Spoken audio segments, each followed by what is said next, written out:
What's up guys, this is Casual Cubing, and today we're going to be doing what you've all been waiting for, the guide on the original Rubik's Cube, aka the 3x3. Let's get it. Let's go! Alright, I think that's enough of this ugly mug for one video. Let's take a look at the cube, why don't we?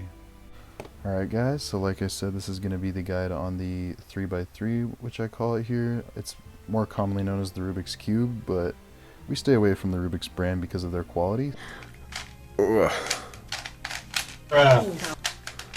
So I'll be calling this the 3x3, just like cubes like this are the 4x4, but we'll get to that another time. So first things first, we are going to start off with the important pieces to identify in this cube. First we have the centers, which means that these sides will always be that color. This will always be the green side, for example, because there's a green center on it, and these cannot change. Next we have edge pieces here, and finally the corner pieces, which have 3 colors on them. Before I forget, it's important to note that this is the method that I learned to solve the Rubik's Cube with about 8 years ago, the beginner's method, and yeah, I would say definitely just stick with it. It might seem really complicated or confusing at first, but I promise you this one is definitely the hardest one to learn how to solve, in my opinion. The rest of them are either variants of this, or they come a lot easier after you learn this. Alright, let's scramble this thing up. There we go, we have a pretty scrambled cube. I'm going to go through what each of the steps is going to look like as we go step by step, and then I'll go through them in more detail with all of the algorithms. The first step is going to be to solve a colored cross like this. I personally always start with the green color because it's what I learned with, but this means solving it correctly, where all of these edges will also match up in color. After that is complete, we go on to the next step, and that step will be solving all of the corners in the correct places, like this, on the first layer, which means we now have our first layer done. The next step is to solve the second layer, so this will be these 4 edges here that we are inserting in the right place. After that, we'll then solve for our blue cross, or our top cross in this case, on top. Next step after that will be to get these colors lined up with the centers that they're on for the edges. After those edges are in place, we will then focus on getting all of our corners on the last layer in the right place, but not necessarily the right way. Just like this. And then for the final step, we will flip those corners around the right way and our cube will be solved. So these will be the general steps that we go through every time we solve the cube. So let's scramble it up and go through each one individually.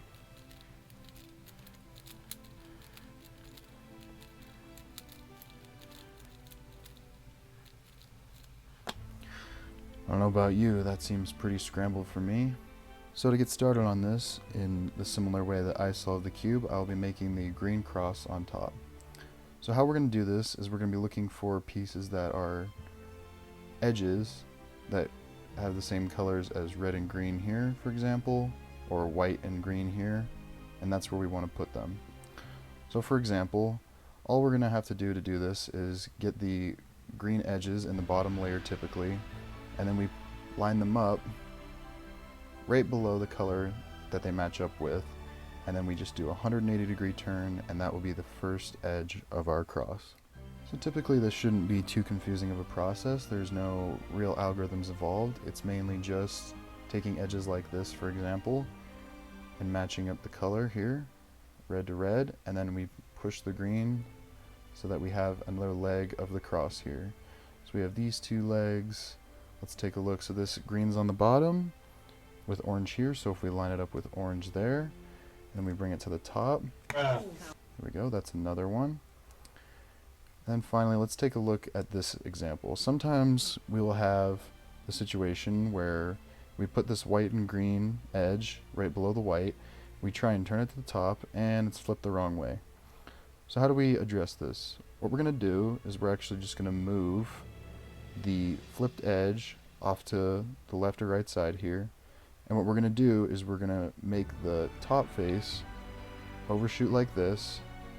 We'll bring this edge up, and we will turn it back, and that will keep all of our edges intact, while also filling this edge for us. So now that we have our top cross complete, let's talk about the first layer, corners. So let's first identify how we know which corner is supposed to go where. So for here, example, we need to figure out which corner goes here. It's just going to be all three of the colors of the centers that meet there. So it'll be green, yellow, and red. So we need the green, yellow, and red corner to go here. So let's go find that corner. It's actually right underneath, which is perfect. So what we want to get the corners in the correct place here is to put them right underneath where they need to go. So right underneath here, we're going to hold the cube so that this corner is in the bottom right, and we're going to apply our first algorithm. R prime, D prime, R, D. So that hasn't fixed it yet, but we're going to keep doing this until the corner is green side up and in the correct place and the correct way on top. So R prime, D prime, R, D, sorry. R prime, D prime, R, D. We always forget the D at the end. Even if this is now in the correct spot, we always want to remember to do that. So all you need to remember for the corners for the first layer is you get the corner underneath where it needs to go, holding it in the bottom right, like I did there. So for example, let's take a look at this one. This is a green, white, and red. So let's find green, white. So green, red, white. So this is right underneath where it needs to go, just like this. So how we're going to do this is hold this in the bottom right like this, and we're going to do this pattern again, this algorithm.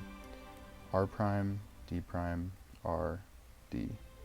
R prime, D prime, R, D. Keep going. R prime, D prime, R, D. And you just keep continuing like that. I was fooled for a second because the wrong one was in there.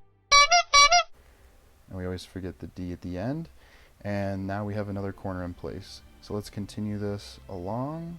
Let's find the green, white, and orange. We're going to put it green, white, and orange spot just straight underneath here.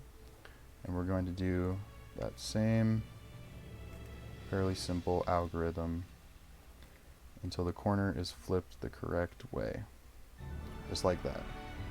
Now if one's ever, let's say we have our last one and it's in here like this, as long as it's in the place but flipped the wrong way, you can still apply the same algorithm and it will eventually get to the correct spot up on top of the cube. So we do the same algorithm here.